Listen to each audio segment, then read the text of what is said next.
Um, as we get started, I want to make sure that I say thank you to a whole bunch of collaborators that are a part of this project. So the webinar series really started based on a project between Masoud Hashemi at UMass, Heather Darby at UVM, and Rick Kersbergen at UMaine for a SARE grant where they are studying a variety of different grazing alternatives and forage season extension options. So if that is something that you are interested in trying on your own farm, the grant does have some stipend money to support farmers that want to try alternative forage. So get in touch with me. My email is in all of the emails that you get with the registration, and I can put you in touch with the right person if that's something that you want to do. I also want to make sure I say thank you to Megan of the Vermont Grass Farmers. We are co-hosting, really sort of tri-hosting this event today between the SARE collaborators, Vermont Grass Farmers, and the Livestock Institute of Southern New England, who I also work with. They're providing administrative support and funding for today. And that comes from the Cedar Tree Foundation. And the Cedar Tree Foundation provided funding for what is the newly formed New England Grazing Network. It is a whole lot of people that you already know and love throughout New England that are various grazing professionals, both public agencies and private agencies, working together to try to enhance grazing throughout New England. So you can find us online at our website, our Facebook, or at our Instagram. And with that, I of course want to make sure that I introduce Troy, AKA, or his alias, the Grass Whisperer. And one of the reasons that we really wanted Troy to speak today is not only is he, a really phenomenal, engaging speaker, but also he brings a lot of stories and pictures about the reality of farming and where the observations and the what if scenarios are needed and how those are tools in the field. And he's going to talk a little bit today about Linga Grazing, which I'm excited for him to explain to you. And I really find his practical sense, and I think a lot of other people do, as both a blessing and a curse, especially for someone trying to sell something, right? The best thing is his willingness to share knowledge and to brainstorm opportunities through a holistic lens. So with that, I'm going to turn it over to Troy. This is going to be a little bit of a different style than our previous webinars. Megan and I are going to stay on and we'll have some chatter. But I think Troy is going to shoot for about 35 minutes, and then we're going to open it up to questions. If you submitted a question in advance, he's either going to include them in his presentation today, or I will try to field them afterwards. So with that, Troy, it's all yours. Okay. And you're going to move the slides, right, Sam? Yep, just tell me when. Okay. So welcome, everybody. Around the nation, I looked at the list, and there's folks from Texas all the way to Maine, Canada, everywhere. So I hope you're having a good night and you got an hour to kill on the patio or in the pool, or you're sitting in a cool spot. So this will be my first webinar, so I'm kind of nervous. I've been thinking about it all day. I'll be trying to say the right words. I won't say too many ums. That'll be very engaging. Hopefully that will happen. What I find difficult a little bit is where I come from. So this is a context from the Northeast. And so those folks that aren't in the Northeast, hopefully you'll get some tidbits and some stuff to think about. The reality is that I live in upstate New York, just down from the snow belt. And we have perennial pastures that are mostly orchard grass. I'm not in fescue nation. Some of my friends are, and they can do a lot better stockpiling than I. And so I'm going to try to mix a little bit of stockpiling that has to do with maybe fescue and other things. But most of the stuff is going to be on my own land, in my own context, what I see that's important. And, I'm going to make some statements. I'm going to make some aha moments for me.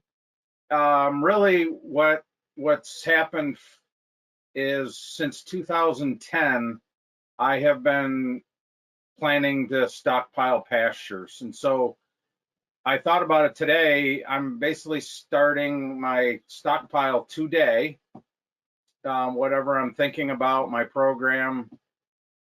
And I also looked, this webinar forced me to look back at my record. So I got grazing charts from 12 years ago. So I was able to look back at some of the things like the weather and frost dates and some other things that are interesting. So I lost my train of thought.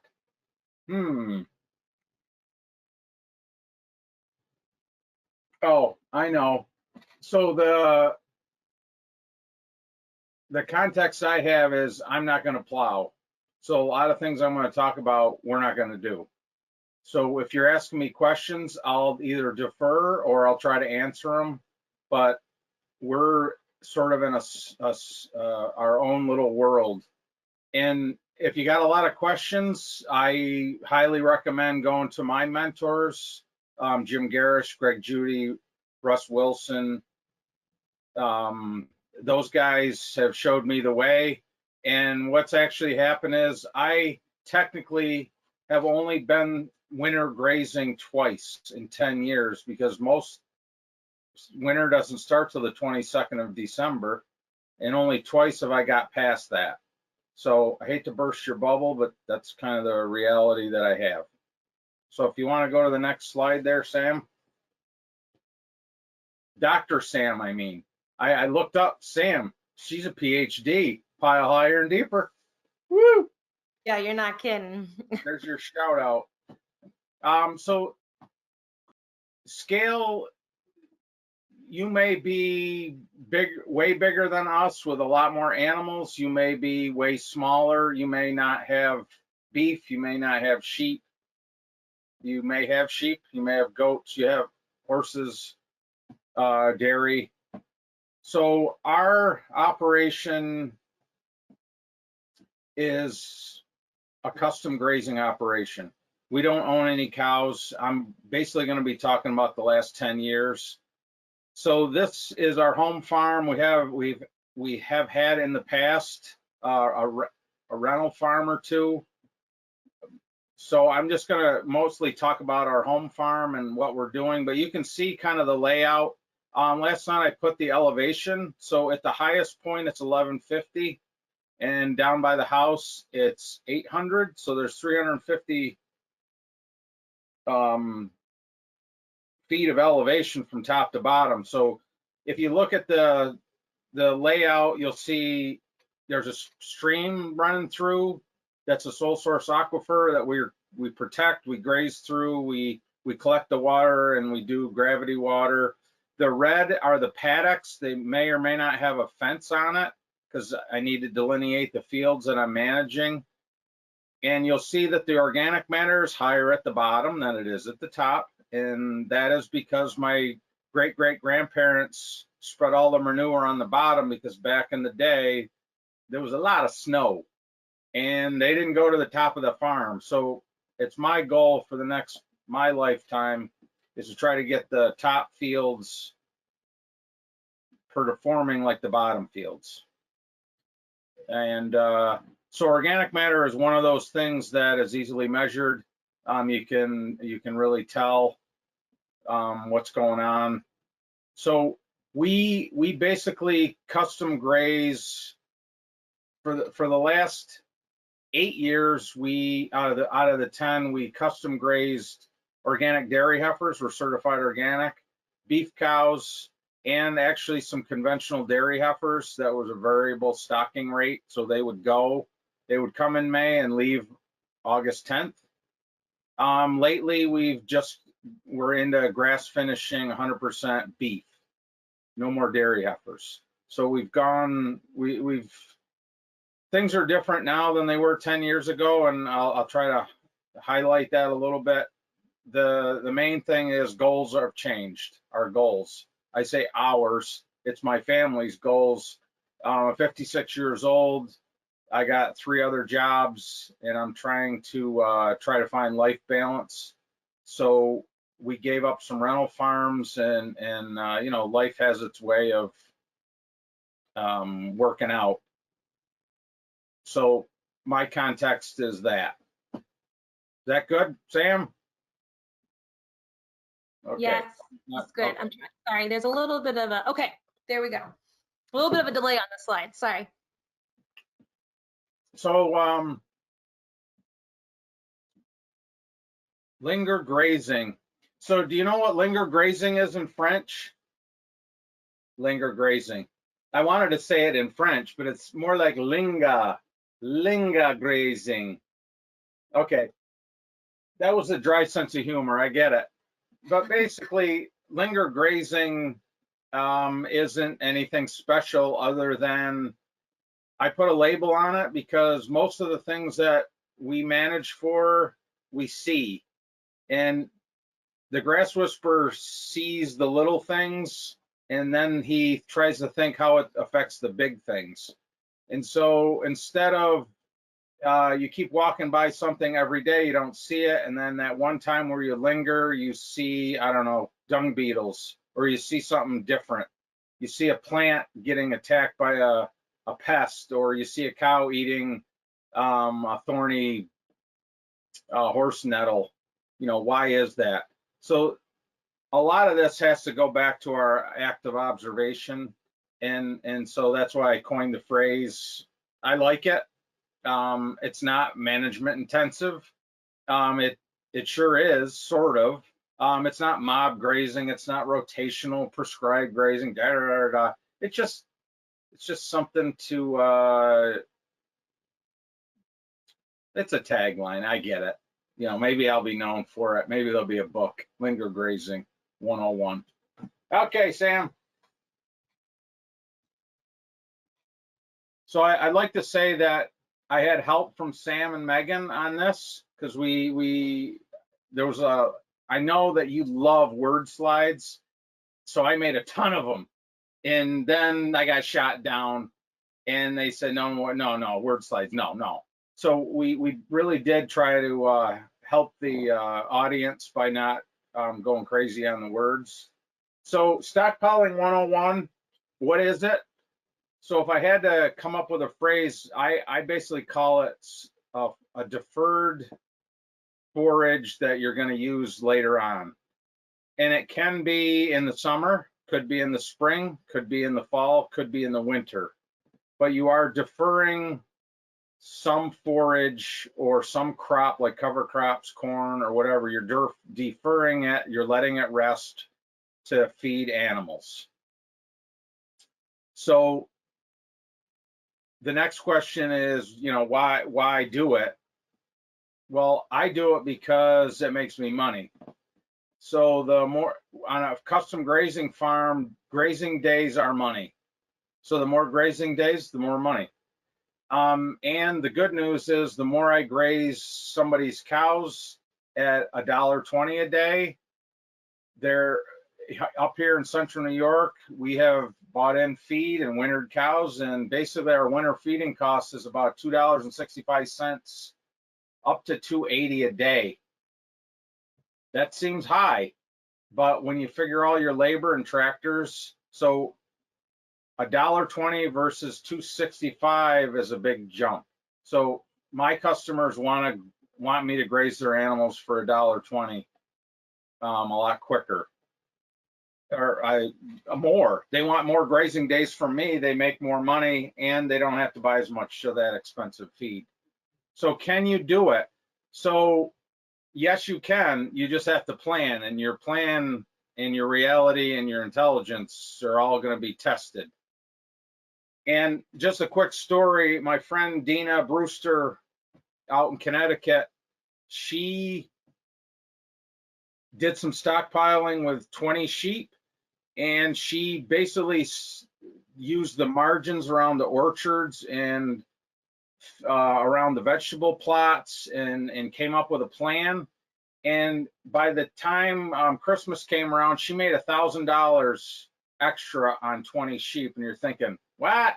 $1,000? Yeah. Because in Connecticut, hay is $7 to $8 a bale.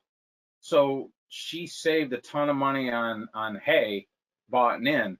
And so you can do it. You just have to figure out how that's going to work. And stockpiling doesn't mean you're never going to feed hay again.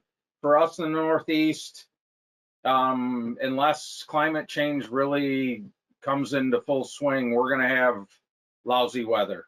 Where other people live, Texas, Missouri, other places that have fescue, maybe you won't have to feed hay, but it doesn't mean that you're not going to feed some feed. That's just smart. I think this would be, Troy, that's a perfect lead in for our 2 polls that we wanted to throw up. Oh yeah, our polls. So we haven't actually tried our polls before live. So I'm going to, let's see how this works for everybody. All right, the poll is in progress, so everyone should be able to see it. I see the responses coming in. I'm gonna give you just a few minutes, not a few minutes, just a few seconds to do these. And I'll put the results up and we'll show you the second one. Troy, can you see the poll? I can. Okay, great. I can actually take the poll, I think. It says, Yeah, please select one. Oh, we don't vote. Okay, never mind. Well, you can if you want, but so for our attendees, we're trying some of our new tricks and tricks and tools that we have on this webinar platform tonight. So I'm glad to see this poll working. Okay, cool. So let's see. I'm gonna close the poll. And what's the other one? well, let me put up the Oh, result. that's so cool. Yeah, great. Glad it works. Yeah. So Troy, do you want to walk us through your thoughts on this poll? I was going to defer it to later. Later, okay. So I'll put the other one up, but it's great to see, a lot of people are in good shape on land. So let's put up our next poll.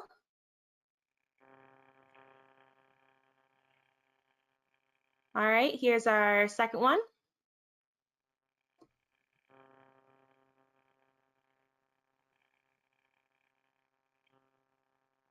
This one's important. Well, they're both important, but.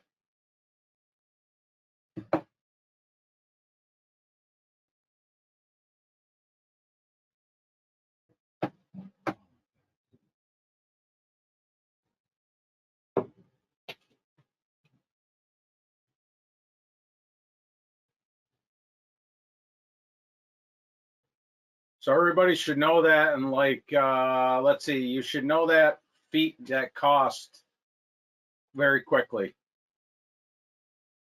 $2 or more.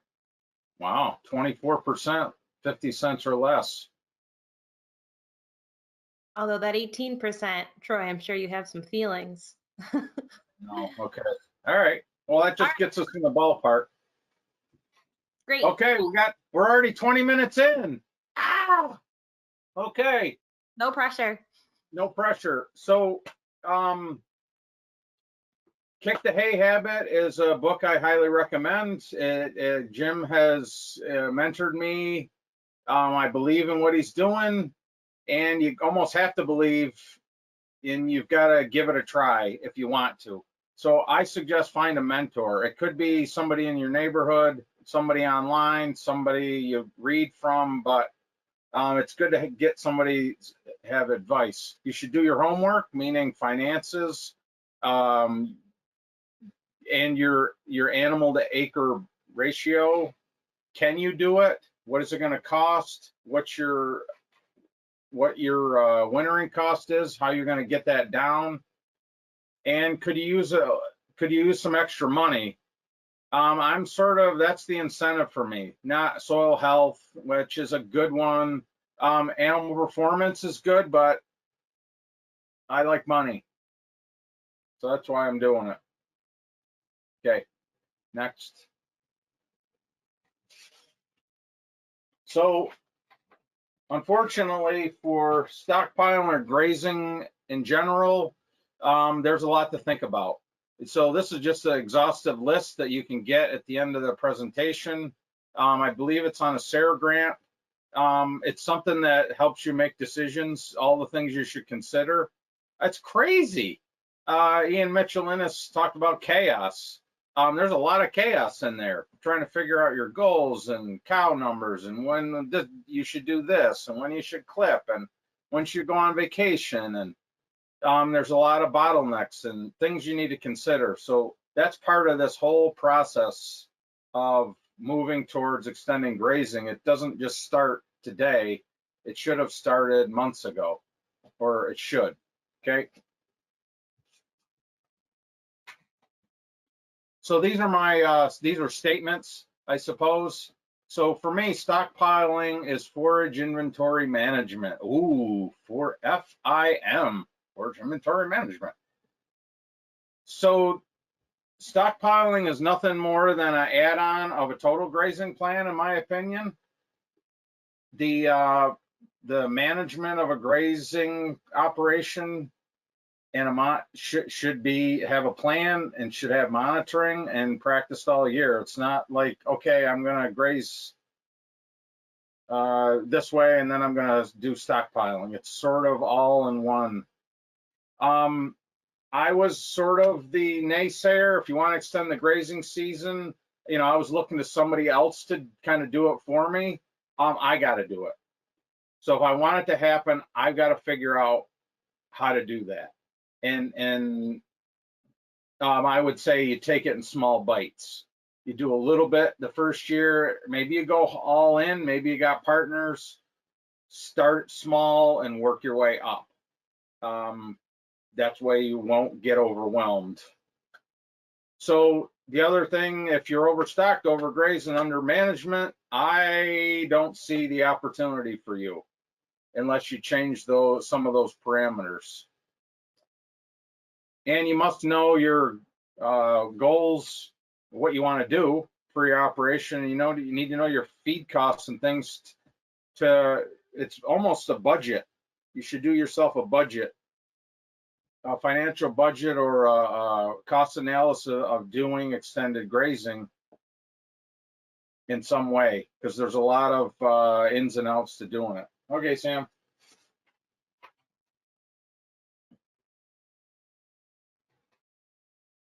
So you're going to be measuring, you're going to be allocating, you're going to be looking, you're going to be planning, you're going to be a soothsayer. You're going to say, okay, in 60 days, I'm going to have this much feed. You're going to have to monitor your grass growth. So I've been looking at a paddock for 8 days. It's grown 8 inches. So it's an inch a day. That's awesome. If it's 1/8 of an inch, that's not as awesome. If it's 2 inches, so these things play into what your inventory is. And again, the highly weather dependent, you have to keep adapting and get your rest periods and your recovery periods the way they need to be. If you got a lot of rain, you can get away with it. But I've been through 3 dry periods in 10 years that really do tax your ability to manage and how much you can actually stockpile, set aside. So stockpiling can be done any time of the year for different reasons. So you can stockpile in the summer for drought reserve. You can stockpile for winter grazing. You can stock and mob like we do for fertility. So the picture down in the corner is a field that we wintered on in all winter, and then we got it flattened out and let it rest until we were going on vacation. We used that in August for a 7-day vacation. So then we go ahead and mob it and knock it down. And so that's stockpile forage in August. Different things for different reasons. The other thing about stockpiling, it's an awesome tool for plant health, soil health, because if you let your plants recover and rest, there's a darn good chance that they're going to contribute to the seed bank next year. And that's management money well spent, because if you don't have to buy $4 a pound seed, you can grow it on your own farm. That's awesome. Okay. And Troy, this is something that I wanted to get you to talk a little bit more about, because when I first saw this the other day, I thought, you know, that's contradictory to everything we say. Don't let it go to seed, don't let it go to seed. But can you talk a little bit about, you know, in addition to the seed bank, you know, why you make that decision for your own, you know, lifestyle, work-life balance? The stockpiling or the seeding? The seeding. So some of that I can't control. When, you know, I live in the Northeast. So when you got a lot of red clover and you let it rest, you're gonna have a big seed bank. That goes back to what kind of stockpile do you want to grow? Do you want it really highly productive? Do you want to finish animals on it, or is it maintenance? But trying to do so, some things are out of your control. If it's raining a lot of times the clovers in our neck of the woods will go, you know, they'll flower, and you know, they don't look all that palatable, and so the orchard grass really likes it. And again, you'll be seeding. People say, well, how much seed do you use a year? And I say none, because I don't know how many pounds of seed in a stockpiled field of red clover and orchard grass, but there's significant amounts. So we're pushing right now, we're pushing 40 to 50% clover. And it's because of the recovery and the rest, the recovery and letting that seed out. Now, it doesn't have to be every field. You know, you can pick your fields that need help. That's a good way to do it. You just let it rest. And same with wintering. Wintering, we tear it up, you know, it doesn't look pretty, and then we let it rest, and we get a lot of orchard grass seed getting trampled. So, you know, we're creating what we want. That's what we're doing. We think it's good. And if it ain't, I don't know. Still good. So I saw a lot of questions on species composition of stockpile, you know, grass and things. Here in the Northeast, or at least on our farm, we have a cool season perennial pasture, mostly orchard grass, clover, forbs, dandelions, knapweed, everything. So for me, it can be a limiting factor because it's not fescue. Fescue is the, you know, the darling of, you know, holding up in the wintertime. I'm just not willing to transform my farm into fescue. I'm not excited about that. I would love to send my cows to a fescue farm somewhere. I think there's a lot of opportunity for that, but we're not doing that. So that's a limiting factor on our farm, what we can actually grow and keep standing in the wintertime or in the late fall, winter. We always have feed on hand because shit's gonna happen. It happens overnight. We get hurricanes. Most of our bane is wet snow now, unfrozen ground, mud, and so we have to have choices and tools. And so we always have to have outside feed because we just never know. I can't sleep at night knowing my cows that I manage may or may not be in great shape. So it might be my problem. The cows are probably fine, but for me, it's a personal choice. And that animal performance and welfare consciousness is always around us grass farmers, especially when we're out in the public. Somebody sees cows in the snow with no feed and pushing snow. We must be accountable for that. So the other part of the management of the stockpile is I may not get it all in this before the winter comes in, but I certainly have been consistently grazing 2 weeks earlier in the spring. And so you can say, well, that's good. Still more grazing days. Okay. Wow. So I have to put this in here because it's a money thing. So there is a ton of resources out there talking about common practices to boost forage growth. And I have taken the tack that I will manage it better throughout the year to get this stockpile, because all the other ones cost money, more money. That's not to say that you can't do it.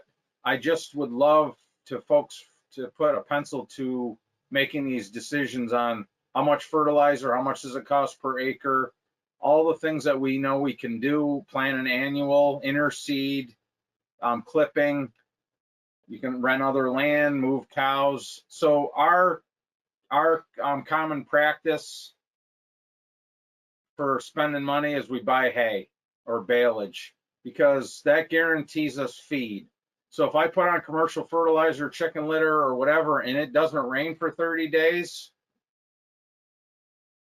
I can't guarantee I have feed.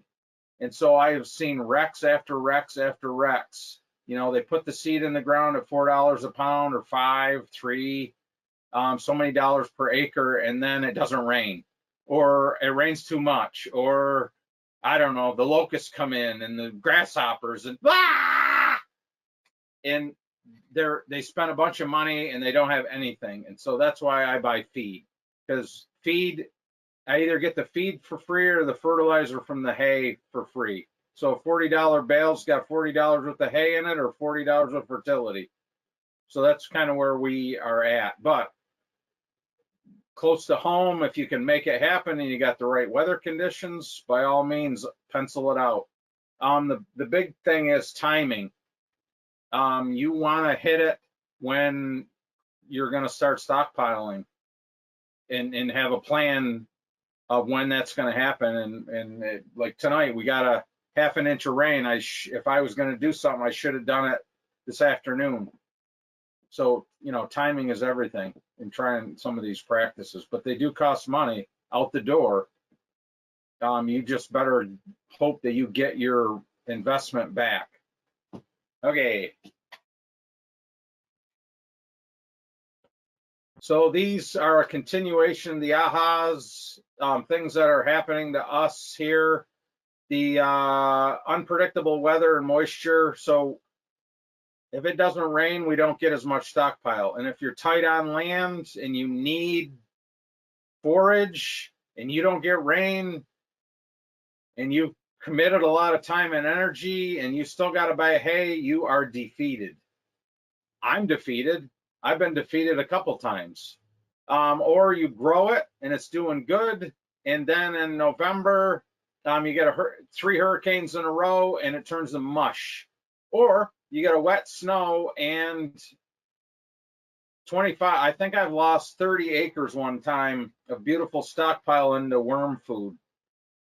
Troy, can you just explain a little bit more on this? Because there was a question about this too, in how that then plays out in the spring for you. If you lose your stockpile due to weather or something like that, you've grown it all, does this play into your still getting on the ground earlier in the spring? Can you just explain that a little bit? There's a question. So I was defeated because I was considering it a waste, and what actually happened was it really helped the soil health. The bugs underneath during the winter time had more to eat, and so they turned that into more organic matter, and the next year my pastures were even better. So I considered it sad face. I lost $1,500 worth of grazing, and then I got that 2 weeks back in the spring. So again, you may feel like it's waste. My problem is you can't predict when it's going to have a heavy wet snow or a hurricane, so you got to have feed, because that bottom picture was during my organic certification. My inspector was there. It wasn't real pretty. So the ahas, the part is, what's hard is predicting growth. You know, when you say I'm going to start stockpiling 60 days from my first frost, you know, you've got to have a plan. You got to predict the growth. You got to keep measuring, and you got to plan out the utilization. I mean, there's a lot to it. Again, get a buddy. So I actually went back and looked at this frost part because folks talk about why August 10th. Well, so August 10th, 11th is 60 days from my first frost date, like killing frost. And so 60 days you could stockpile longer than that, shorter than that. For us, 60 days will give us the highest quality stockpile forage to eat to finish animals. If I wanted it a little bit older, I'd have to put a maintenance animal on that. So when I look back at my my grazing charts from 10 years, which is a darn good reason to have one, I actually look back, and my first 5 years, back in 2010 to 2015, my average, so the killing frost date is supposed to be October 10th. That 5-year period, it was the 16th. And so the last 5 years, it's been November 7th, my killing frost date. So things are weird. So maybe I shouldn't even bother starting stockpiling thinking until September 7th, if my killing frost date is going to be moved to November. It's one of them climate change, whatever. And a little tidbit I got from my friend Paris Reedhead. He talks about when you get your first thunderstorm in the spring, 6 months from that first thunderstorm, you're going to have your killing frost. And you can say, well, you're full of crap, Bishop. And so I actually recorded what I thought is our first thunderstorm on May 15th, which would put us at a killing frost date of November 15th. So we're going to have a late frost, which means more growth, and so I don't know if you can take it to the bank, but I have proven that a couple times, and so it's intriguing. I like it. You've heard it here first for the Northeast. It has happened. It's crazy. So Troy, what happens when you start stockpiling on August 10th and now it's October 10th and there's no frost in sight? Do you let it keep going, or do you start grazing it? I start grazing, and then you get regrowth. The problem is you don't know when it's going to freeze, so you don't want to take your plants down very low. The other part of Neil Dennis talked about, when you got a big heavy sward, the frost doesn't really kill everything, and so it regrows. And so lately, in the last 5 years, we don't have any frozen ground, so we have perpetual Novembers that continue this the grass keeps growing. And if the grass keeps growing, then the cows will keep eating it. But there's a point of no return. When they keep clipping it down, you're basically diminishing the root reserves. That's bad. So, so you got to be careful. Got to be careful. Okay, next one. Holy cow, we're really. I was going to give you a time check, but for our audience members, I'll just say we knew in advance that what we were gonna go over. So, My goodness. we'll hang out and take questions. Oh. So for me, the forage quality, the feed quality has got to match the animal performance. If it doesn't, then you're out of luck. So if we're finishing animals or grazing, growing dairy heifers, you got to have good feed. And so that's why we stockpile the way we do, and we get really nice feed. I'll show you the tests here in a minute. So you got to match that. You got to figure out what's the best way to utilize that, and what animal class. The other part of this rationing, you ration the forage, and you're rationing out the forage, and you're also finding that animal performance balance. So, if you take it too low, it's too old, your animal performance goes down. Maybe you've taken it too low, and so there's a fine line there. Again, it would be great if it was cold and dry. It would be a lot less of a fine line. But when you get into wet snow, sleet, and freezing rain, and just plain old rain making mush, it's almost more important to find that balance. So Victor, I think Victor's on tonight. He talked about leaving more residual and not hurting the plant tillers. So I believe that he is correct. So if people talk about, well, take half, leave half. Well, if it's only 10 inches tall and you take it down and you leave nothing for overwintering, that's bad. So no self-respecting hay guy is going to take his prize hay fields and take them much lower than 4 or 5 inches. I don't believe we should either. But it is a hard thing not to take it down, because you want to get all the feed you can because you set it aside for 60 days, and that's money. And here's the kicker. I've proven it, but I don't know why. I took some fields and I grazed it right down to nothing, like 2 inches, and I didn't see any detriment to the sward, whether I did that or I left 6 inches.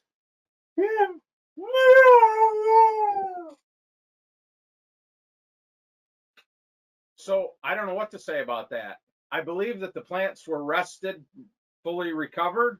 Then you took and didn't leave much, but actually being shorter and fully rested, when the spring came, there was a lot of sun getting down to those plants, and it took right off. So I don't know. Maybe that's an agronomy question for Sam. I don't know how that acts, but I haven't found it to be as critical as some would think. But I'm not an agronomist. I'd speculate, and I'm sure someone's gonna reply in the questions and disagree with me, but I would speculate that part of it is, these plants have already gone through their cold acclimation period. They've had frost, they've had increasing cold, they've already responded to all of these day length signals, temperature signals saying, hey, it's winter time, it's time to go dormant. So they've already redirected their energy to their crown. They're not planning on regrowing. Like, their biology has totally changed. So usually we want to leave that residual so that you can do photosynthesis, so you can regrow.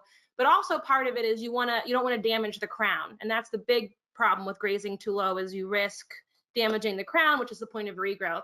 So I would guess that, one, you had the biology on your side, and that two, you got lucky and they didn't rip up that crown too much. Of course, my pastures have been around for 30 years, so it might be different than a younger sward. Okay, next one. Dr. Sam. So something that is very apparent when you're going into this is cold weather requires more feed and more energy. So we actually had a winter pasture walk here, which was super fun, super awesome fun. Getting a bunch of farmers, for whatever reason, I had them get on their hands and knees, take their hat off, and burrow in the snow like a cow would to get feed. And people were freezing. Did they do it willingly? They did, because, I was taking pictures and, we were all, I don't know, it was the first one ever. So everyone realizes that it takes a lot of energy to push snow, and you need to have more feed available. And so that is a great way to, send the point home that, in the winter, they just eat more. And so whether you think your stockpile is, tall and everything else, when it starts dropping below 20 and you get wind or 10, they're just going to eat you out of house and home. So it goes quicker. So, you had this plan of so many days, and then, wet rain or cold, and they just eat. So, again, being flexible with what feed you have. The question we had last night, we talked about, when do you give up and just feed hay? Megan mentioned, giving up. Whoa, giving up. You're being smart. So there was point in my life, I believe it was in 2012, I had a few of my own cows, and Greg Judy always said, which I'm throwing him under the bus tonight, but he said, you know, they can go through snow, they can graze through snow. So I made them. And so we had a pretty big snow, and what actually happened was it was pretty deep, and it stressed the cows out and they died. And so I lost about $3,000 worth of calves, you know, like 500 weights. And that was not fun. And so I called up Greg and I said, hey, they're supposed to be able, you said, I read the book, this is the way. And he goes, you're stupid. You're stupid. You weren't using common sense. When it gets that way, feed the hay. Don't be a hero. And you know, when it costs you $3,000 or it costs you some cows' lives because of your mistake, it really does hurt. So that's why I always have hay around. I always have the tools because I get too stressed out. And so that plays into this. I have to have animals reasonably well bedded down, whether it's next to a woods with leaves or with rolling out some hay or whatever, because can you imagine, well, I know you can, but if you're on wet snow and your hide's a little wet, you know, it's not very comfortable. And when we're doing finishing here, or, you know, high quality animals, you don't want them under stress. So a few bales of hay rolled out, give them someplace to lay down, even when they're stockpile grazing, to me is important.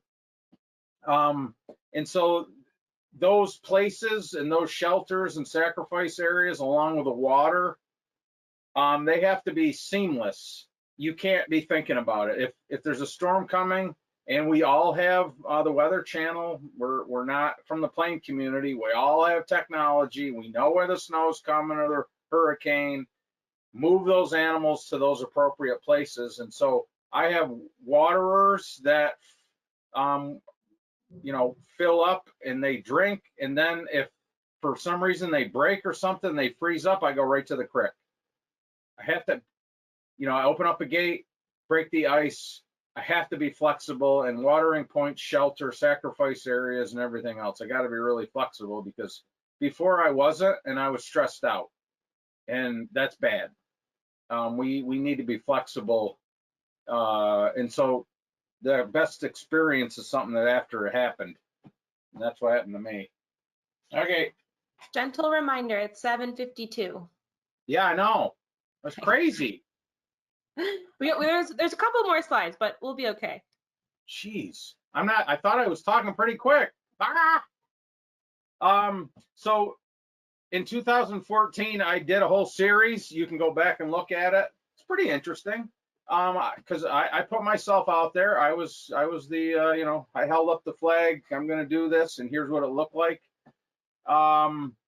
My problem with the stockpiling experience is the variable stocking rate. When you have custom grazed cows and they don't go anywhere, you're not variable. So having either got Jim Garish talked heavily about, if you want to extend your grazing season, you got to be stocked appropriately. So either a variable stocking rate where you can diminish your cow numbers, or, you know, sheep numbers or animal numbers. Or if you've got so many numbers you need to carry, you got to figure out how to do that. We got into too many cows on not enough acres. And then you throw drought in there, or dry times, or no rain, and all this other stuff.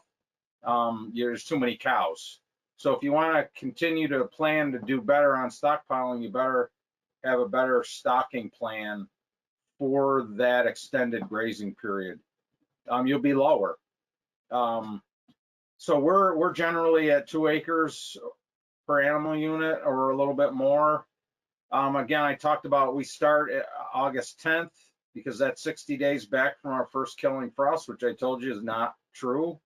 I'm thinking we're going to be making an extra month's worth of grazing money.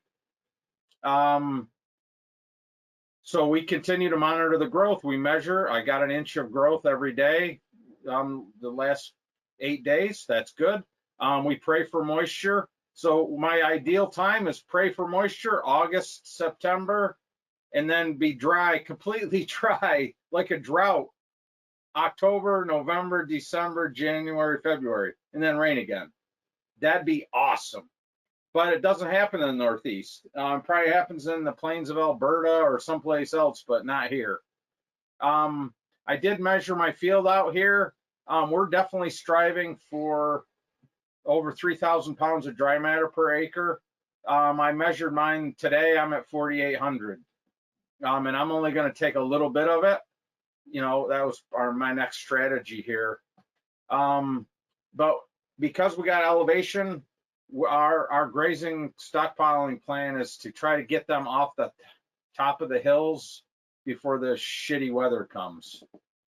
And that's from experience, because hauling hay or doing stuff up there is pretty rough. Okay. So the 3 strategies.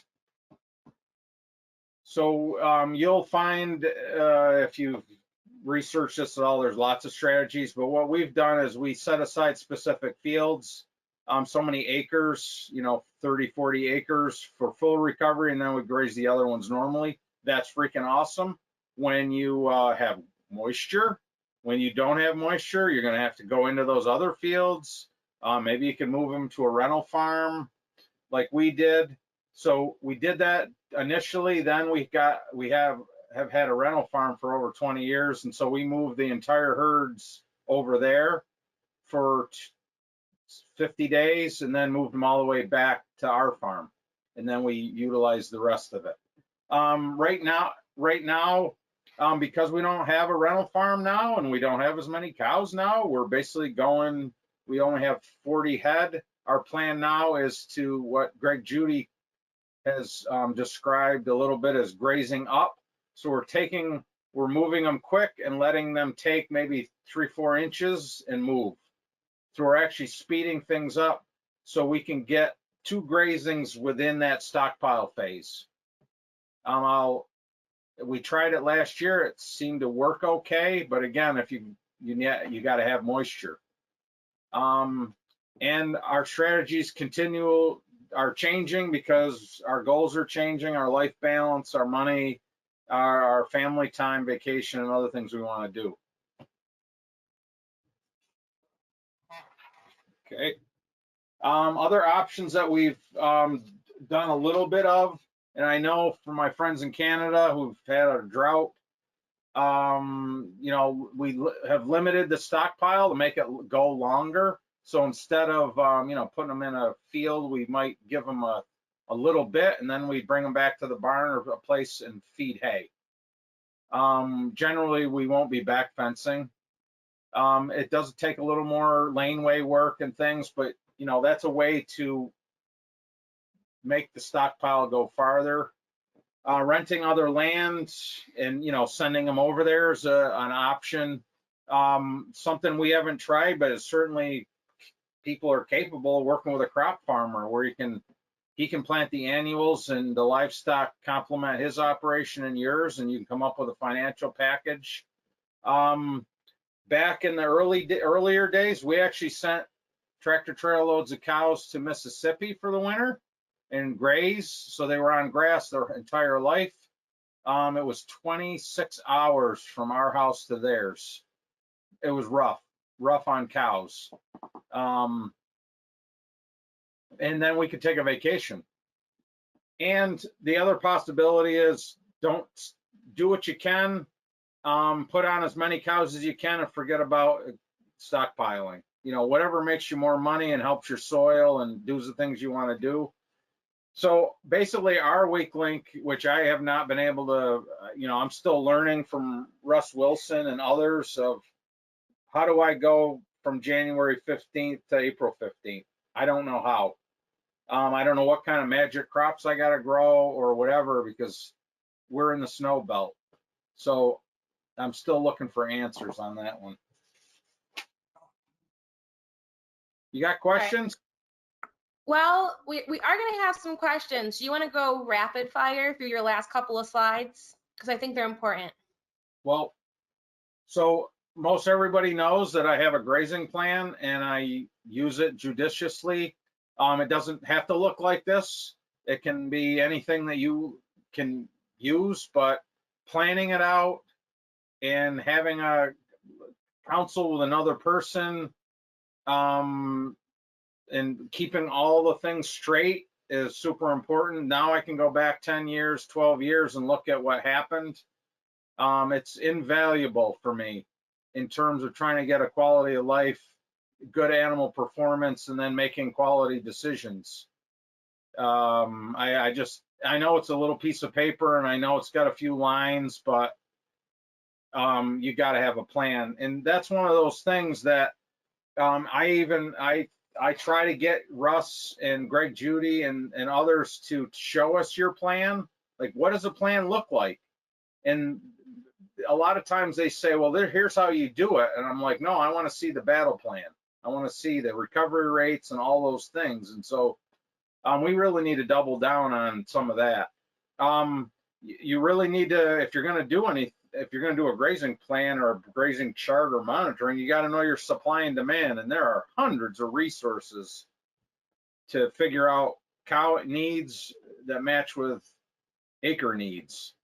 I use a simple form, and I took this from Greg Braun because it's super easy.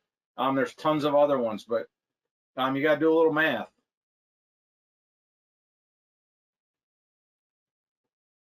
What else you got there? Well, I'll just add really quickly to this. It's something I should have said at the beginning. You know, one of the questions we got in the registration was, well, how do you know if you have enough land to stockpile, or how much do you put aside? Oh, yeah. And something that we're not covering today is, you know, how do you make a forage balance sheet? How do you do that math? But that's absolutely something, you know, Troy, I think you'd agree, you're not going to stockpile until you sit down and make a plan and get your inventory. So those are easy resources because you can go, the whole nation has the soil web survey from NRCS. You can type your address in and get your soils. Then you can work with your university or, you know, somebody, or you can do it yourself. You can find what your tonnage is, and then you have to keep track of your own records. Like, that's important. It doesn't matter what the soil web survey says you can do. Reality on the ground is what actually counts. So, you know, you got to establish some stuff. I have done my math here, and we're producing about 4.26 tons of dry matter per acre per year on these rotations. And our soil is honey eye, higher lime. It says we could do 5 ton. So I'm getting there. Okay, that's a limiting factor. Here's just a picture of rationing. So, so we have this stockpile. We figured out how much is there and how much the cows weigh. And so usually the first day you put it up, it says we had an acre. It was a little bit too much because we're really into rationing. We don't want to give them, we want to be very efficient with this resource. Then we go, the next day it's a little too short. They took it down too quick. They're balling. And then by the third day, it's just right. So that's it's cowboy math. Yeah, you got to do it 3 times before you get good at it. You got to start, you give them, it's always better to give them too much than too little, is my opinion. And so then once you get your eye and your grazing, you know, it isn't too bad, but you really do need 3 days. You know, you're going to screw it up the first day, screw it up the second day, and by the third day, it's just right. But you can see that's 70 head of cows there, 70 head of heifers on 0.6 acres. So, you know, you take 90 acres, it lasts a while. I'll tell you a quick interjection of a funny story since we're just blowing it on time. My boss just texted me. We've been talking about making, you know, a calculation spreadsheet so you can just plug in your numbers and get your grazing plan. He just sent me a text and distracted me. So we really got to make that. We got to get on that. So Troy, you're making work for me. So the other part of that paddock size is no paddocks are perfectly square.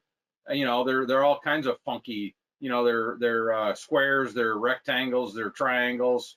This one is a good one for beginners with maybe smaller acreages where all you need is the side. So I always put this tool in my grazing plan. Dina Brewster came up to help interns with flex netting on small acreages. So all I gotta do is get one side of the square, and you know, again, that's what we're talking about. When you get into bigger acreages and bigger herds and stuff, you're gonna be talking 3-4 acres a whack. So good tool. And so this is just what is that, 7 days worth of pictures of what was happening. So what, you know, the 16th is, you know, it's melting, it's good, and then boom, we get snow, then we get more snow, then it goes, it melts, then it melts again, then here it comes again, and then it melts again, and now we're back. Like it's almost like a shit show. You're just trying to balance. Okay. You do have feed under there, and so one of the tools I did in 2014, and I try to continue to do, is grab a forage test. And so the next slide is the forage test from this time period. And so what you'll see is, like anything else in a pasture, the quality is high, and there's too much protein and not enough energy. So I looked up, and that they call the relative feed value is, let's see, they call it maintenance feed. I say it's a little bit higher than maintenance because there's so much protein in it, but it looks like you need more energy. And so how you're going to get that energy, you feed baleage, you give them more of it.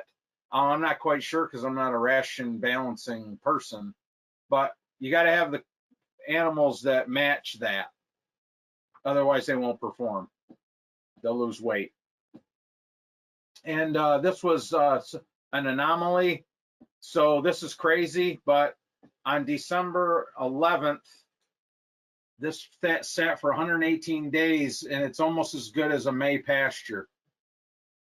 So I don't know what's going on. If I could grow that every year on every field, I'd be doing really well, because that's a good pasture.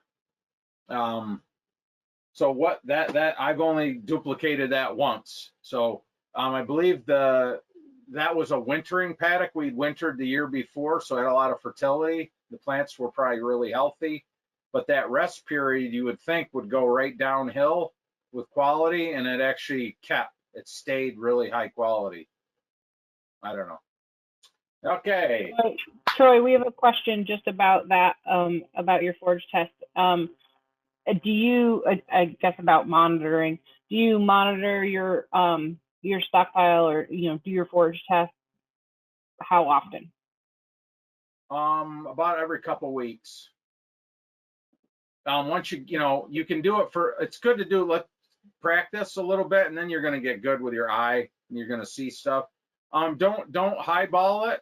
I sent in the knapweed buds and all the crap with it. You know, try to get a good representative sample. Don't just pick off the best plants, you know. Take what the cows are eating.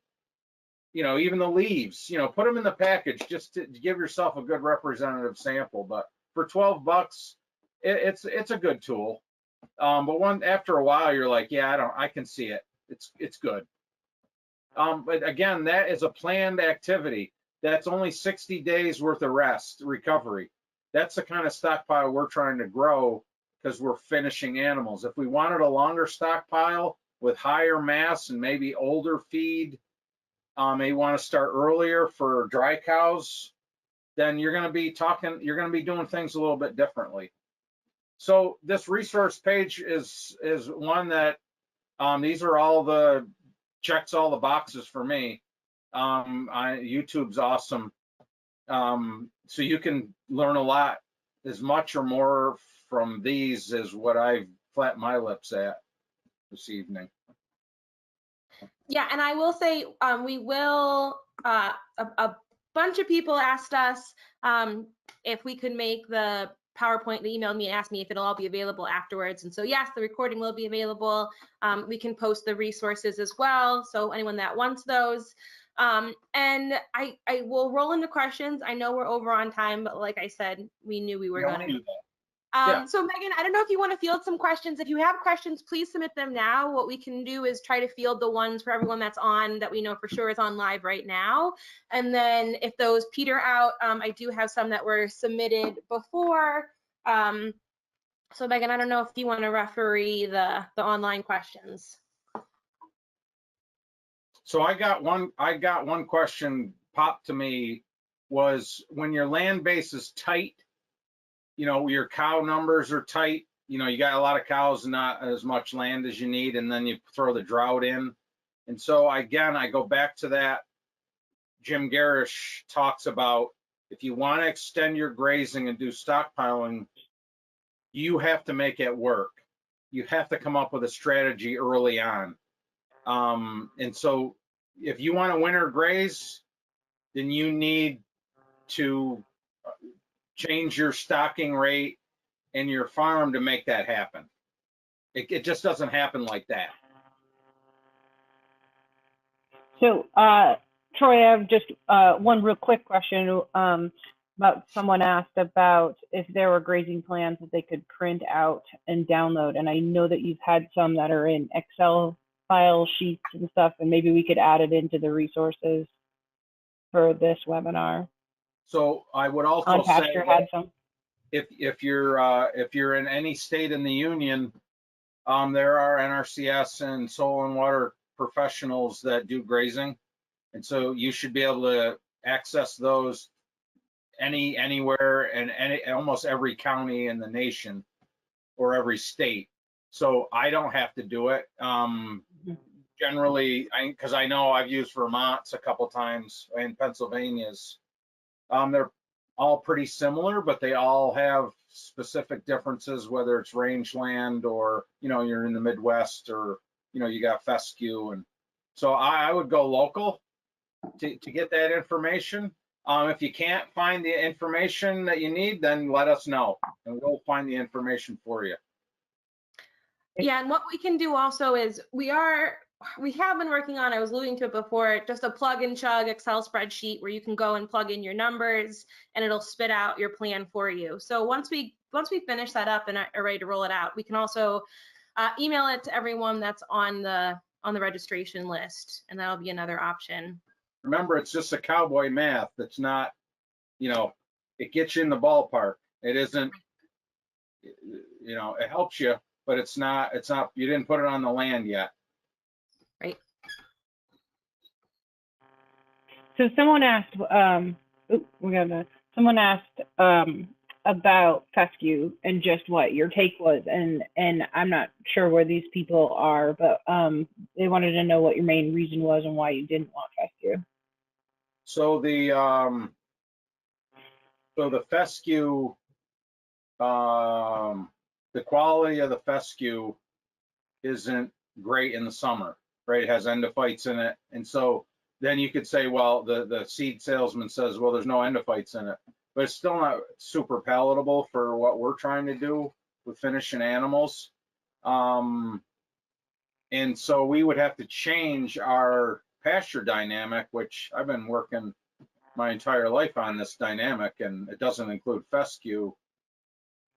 But I'm not against fescue. I would rather have it at somebody else's farm just for October, November, December, January, February, March. So when I was thinking about this question, it's a perfect segue to find someone that wants to graze cattle in the winter, to have a fescue farm specifically to take some of these animals from October to April.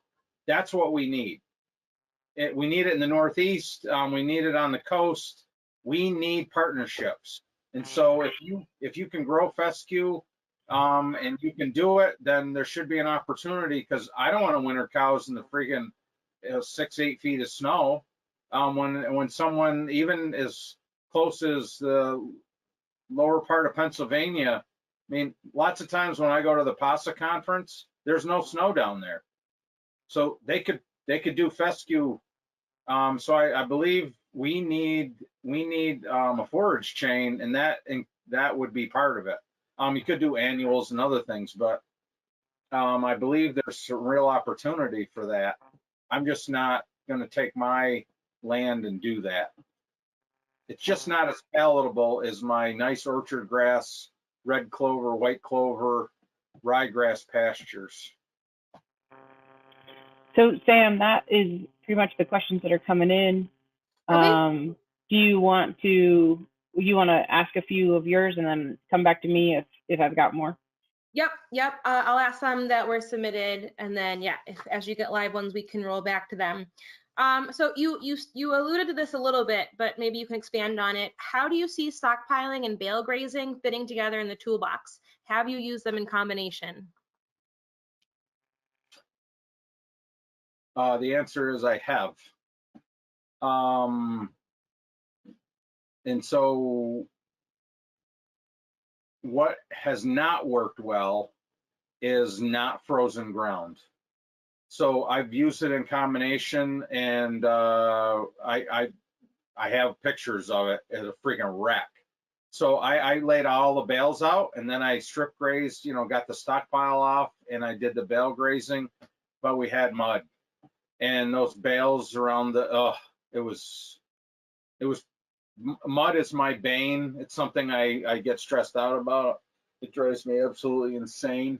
So when they muddy up, I actually started taking the bales and just rolling them out because I couldn't take it. And these were baleage bales, so they weren't like hay bales.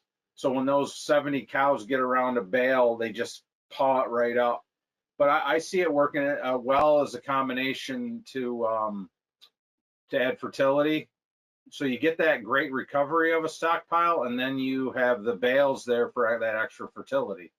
And so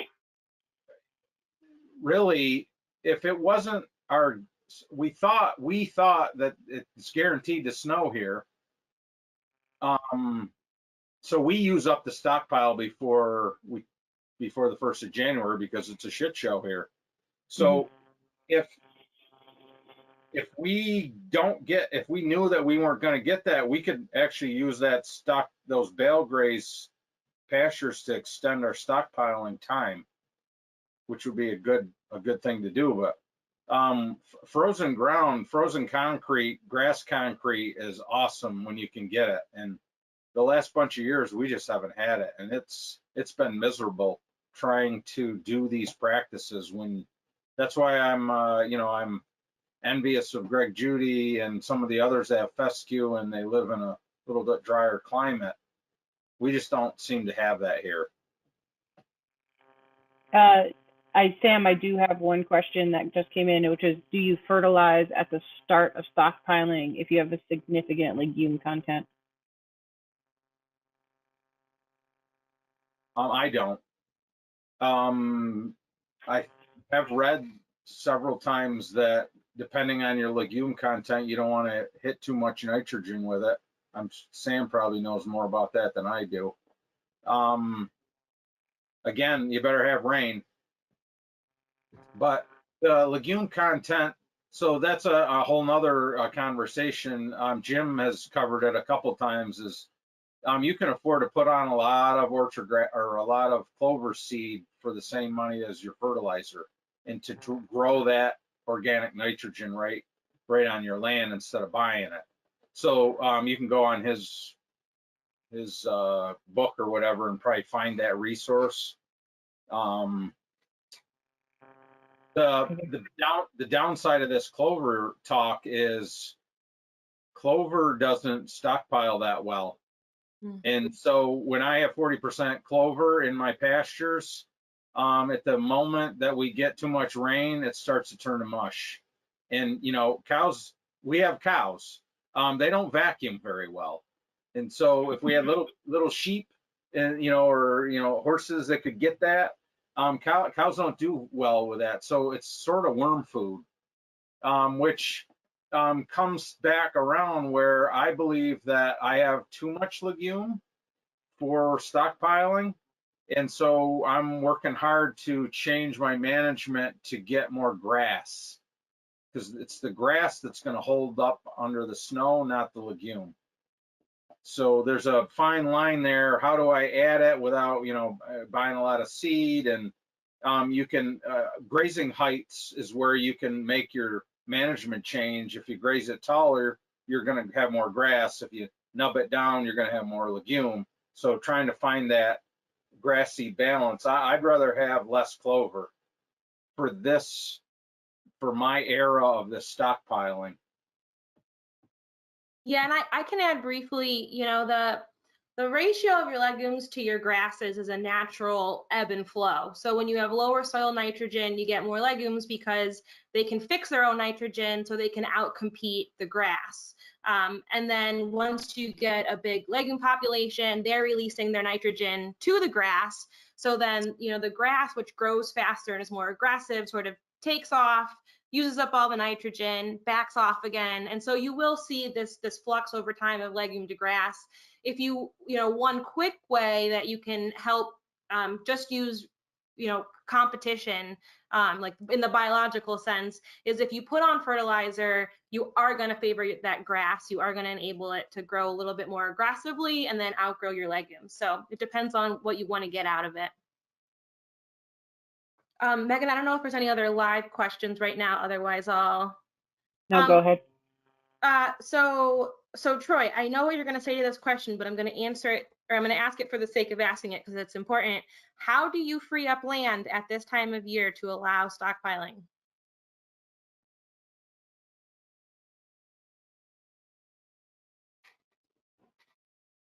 So free up land. So I don't have so much land, so I'm going to manage it differently. So let's see, I'm probably not going to kill this question. So I am understocked for this farm. Okay. So my 100 acres has supported upwards of 110 head for the grazing season. When I was stockpiling and moving cows to rental farms, I had about 70 to 75 head. So I've diminished my stocking. I've diminished my grazing animals down to 40 finishers. So I have a lot more rest. And so this question actually is something you ask in the spring, like, how are you going to make this happen? So then, as luck would have it, which is luck in some respects, is so in June we had 2 inches of rain. July we had 8.6. It's a deal. It's a money rain. So any rain we get now, is with that kind of recovery and not being over, not having too many animals. So I'm giving away that I have too much grass, but I'm going to use it longer. So it's just a strategy. You could put more, people when they come here like, oh my God, you should put 20 more cows on.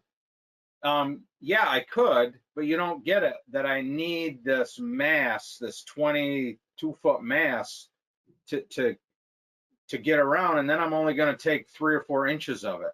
And so before I used to just set it aside and say, okay, 40 acres there, I'm done, and I'm going to try to graze the other 60.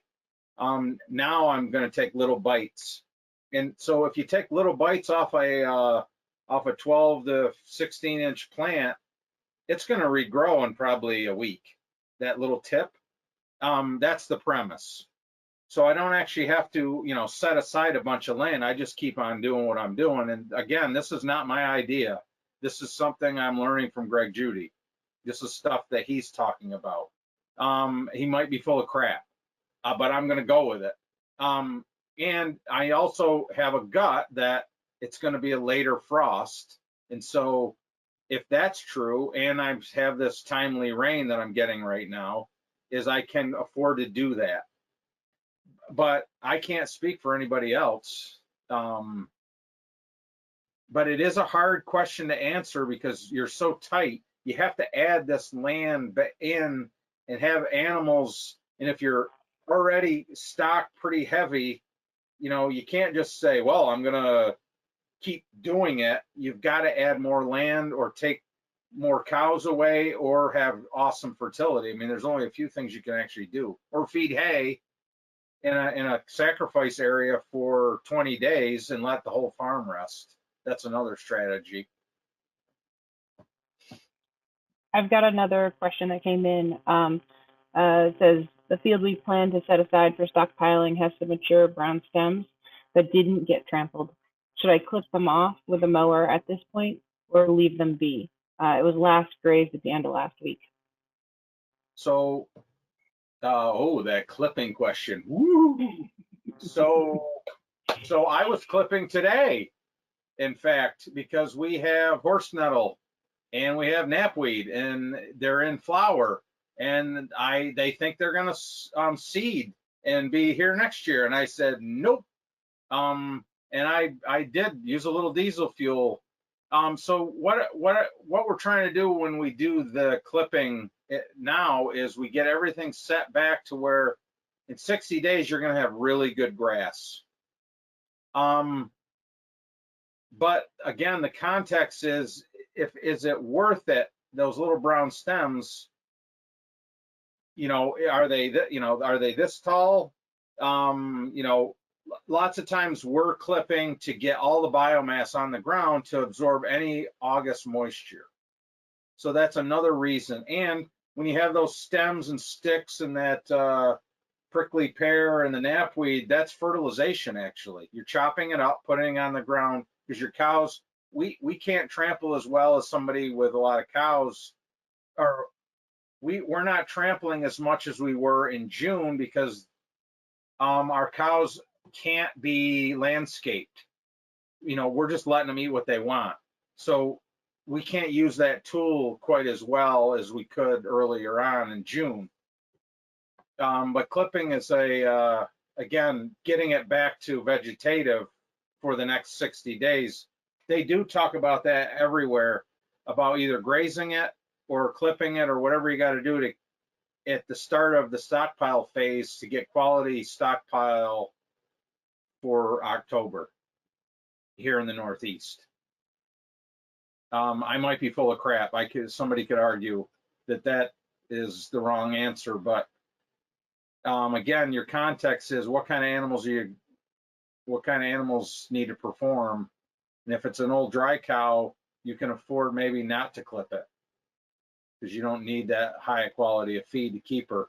Us, we still need rocket fuel going into October, November. So I'll say quickly, it's 8:27, so I'm thinking maybe we'll go 5-10 more minutes. I'll talk about this all day, as evidenced by Troy and I's last phone call. What did we talk for, about 3 hours about soil and fertility and grazing? But I mean, maybe the people still on will too, but I'll go over a couple more questions. So if you have questions, you're thinking about submitting them, do them quick because we're gonna run out of time. So, okay, here's a good one. Should I stockpile the grasses in our field waterways? It's 90% orchard grass and the surrounding fields always have runoff. They're gonna stockpile to use it later, you think? Well, I think they're asking, you know, should I stockpile grasses in these waterway areas? I would. Plus the habitat benefit and all that other, all those other soil health and erosion benefits. So we didn't even talk about this little, oh, wait a minute. So in January, I graze my wetlands because they're frozen, and my biologist said that cows once in a while in those areas they punch up, make little holes for the turtles and other things, and the rushes that grow in there have a super high mineral content, because I actually sent a sample to Jerry Bernetti and it came back just off the chart with minerals. and it's the only time that the animals will eat it after the frost. So actually utilizing these rougher areas at the right time, like in August when it's really dry, or in the winter time, you can, for the right reasons at the right time, I think might be a good strategy. So then as a soil and water person, I know that the uptake of nutrients is better served when the grass gets clipped. So, you can let it grow, but eventually you'll want to cut it so the new growth can uptake whatever it's buffering. So that might be part of the answer, perhaps. I'm not sure all the context questions of that one, but that's a roundabout. Yeah, and even woodland, I graze. I only put them in the woods once, and usually during this hot, dry summer when I really need it, and like early winter when they're not going to hurt the trees that much, and then they're out because I don't want to lose my maples and all that other.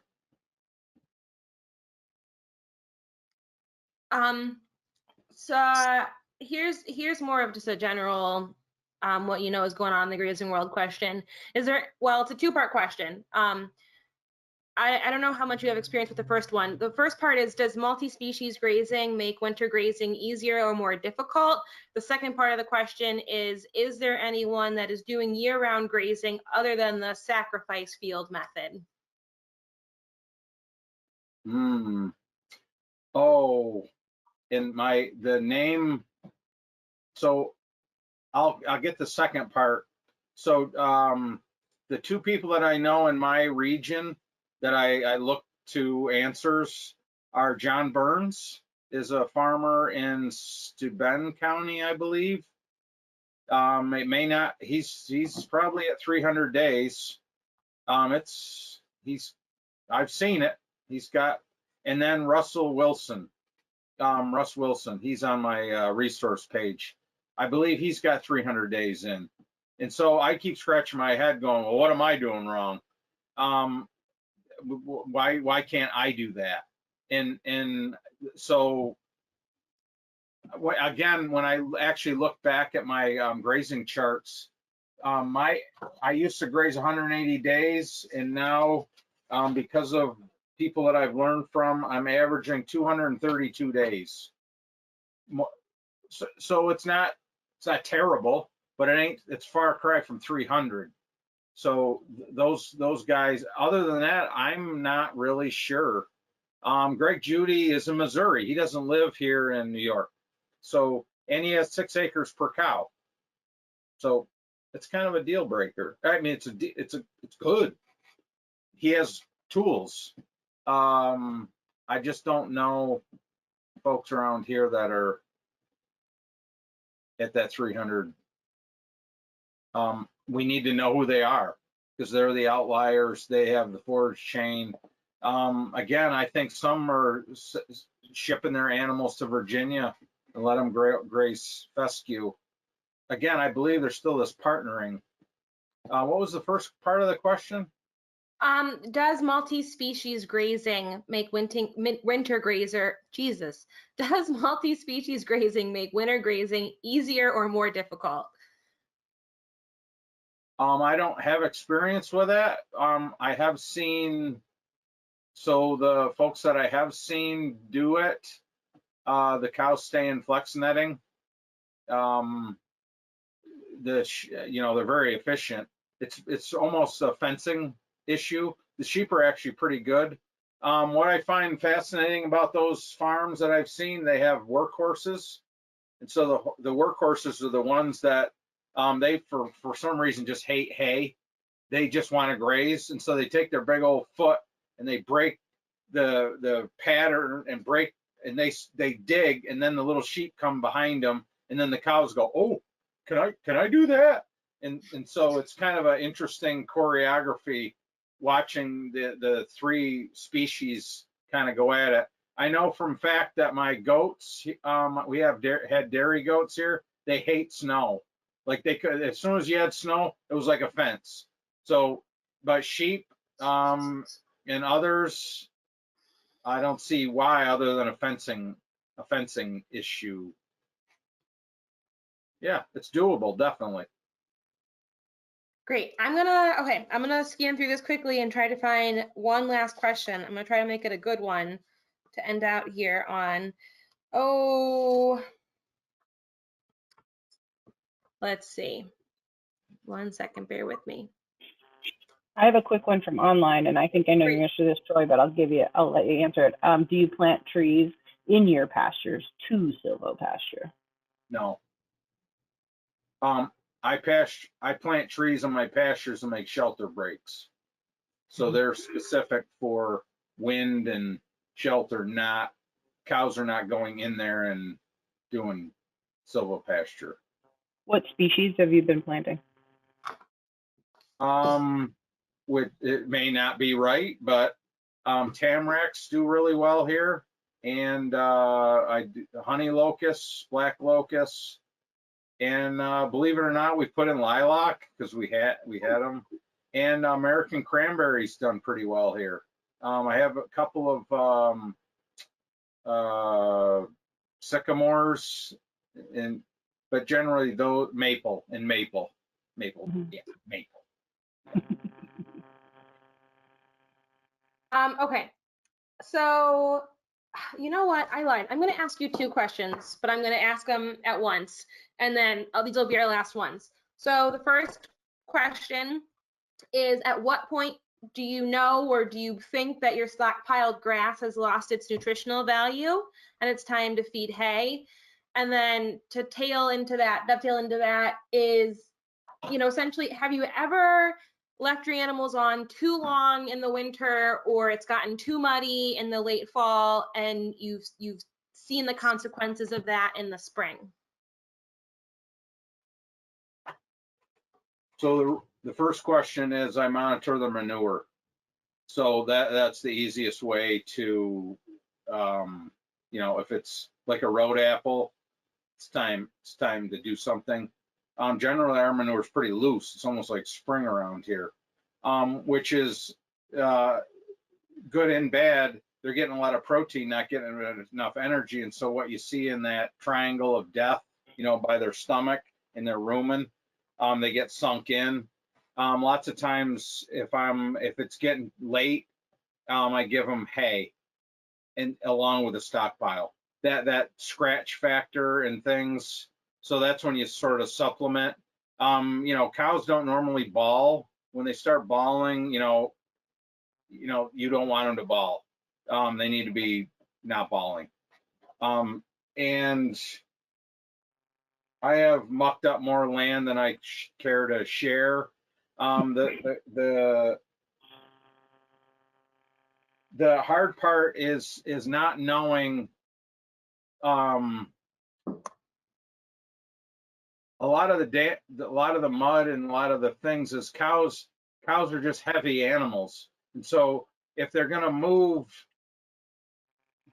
so you're as a manager trying to make a little money at this, and then you're trying to do soil health, and you're trying to give them animal performance, and you're trying to have a family life and all the good things, and so you're trying to balance those moves, and so if you give them too much, then they waste more, but then you don't have as much mud, and then it melts.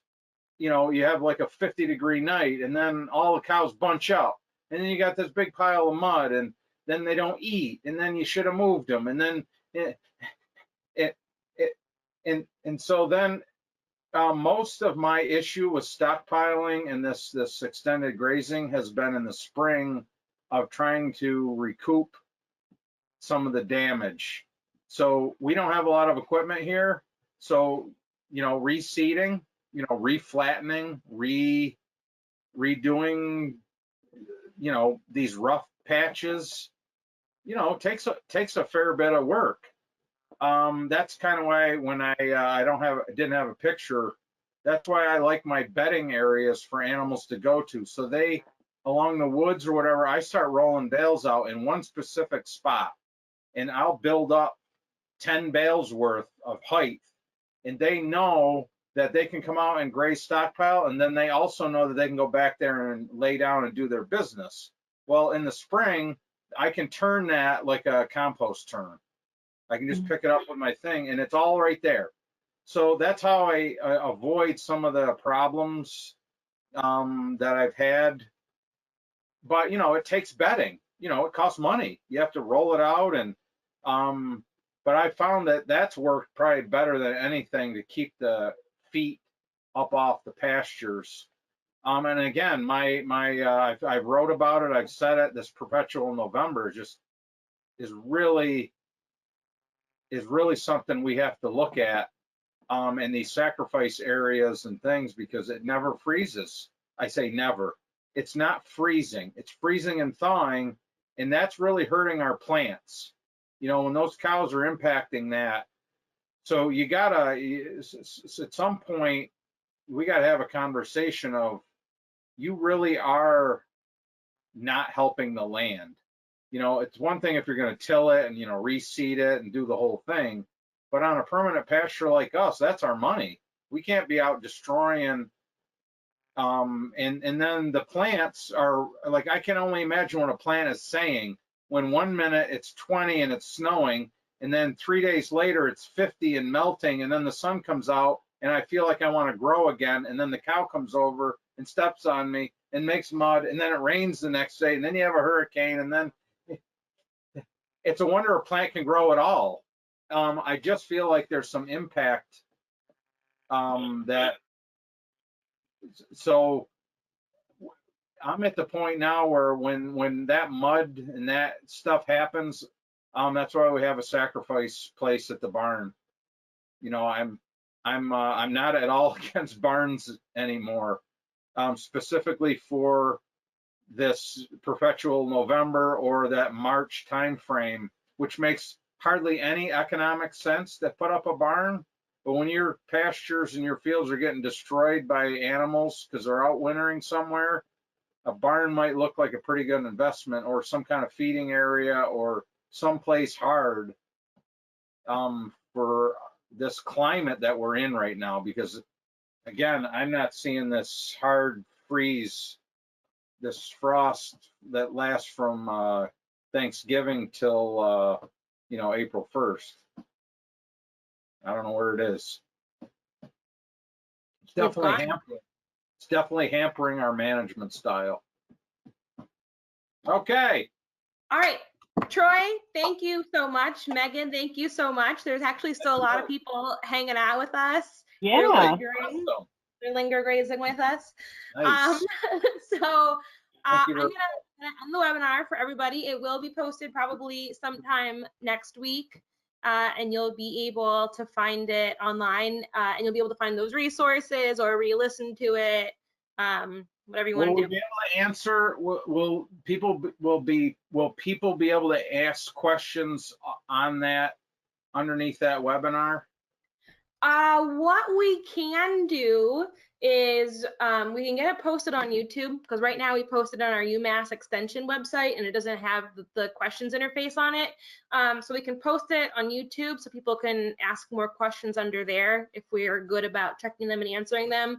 And people can also email me questions, and and I can field them, whether it's to you, Troy, or to the appropriate person in our New England Grazing Network or whatever. Get in touch with me and I can help you get in touch with who you need to talk to.